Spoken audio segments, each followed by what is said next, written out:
તમારા બાળકોને તમારા શબ્દો કરતાં તમારી એનર્જી વધારે યાદ રહે છે. કાલે ડિનર સમયે હું, અર્પિતા અને રાઘવ ત્રણે ડાઇનિંગ ટેબલ ઉપર હતા. રાઘવ પાર્ટી ડાઇનિંગ ટેબલ ઉપર રમી રહી હતી. All three of us are having a great time. We are eating અને ખબર નહીં અચાનકથી શું થાય છે.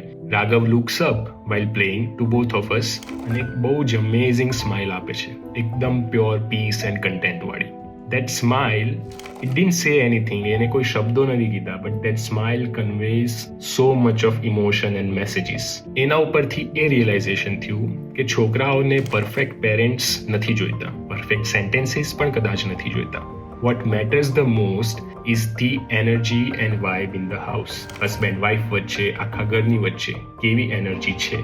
જેમ કે જ્યારે આપણે શાંત હોઈએ ત્યારે બચ્ચાઓ ઓટોમેટિકલી સિક્યોર ફીલ કરે છે. આર્ગ્યુમેન્ટ આવે, સ્ટ્રેસ આવે, લો મોમેન્ટ્સ આવે, બધું આવે, પણ ઘરની શાંતિ આ બધા કરતાં સૌથી વધારે મેટર કરે છે. Because energy travels faster than words. કદાચ આપણે શું કહીએ છીએ, શું ઇન્ટેન્શનલી શીખવાડીએ છીએ, એના કરતાં આપણા ઇન્ટરેક્શન અને આપણી એનર્જીસ જોઈને બાળકો ઘણી બધી વધારે વસ્તુઓ શીખે છે આપણાથી.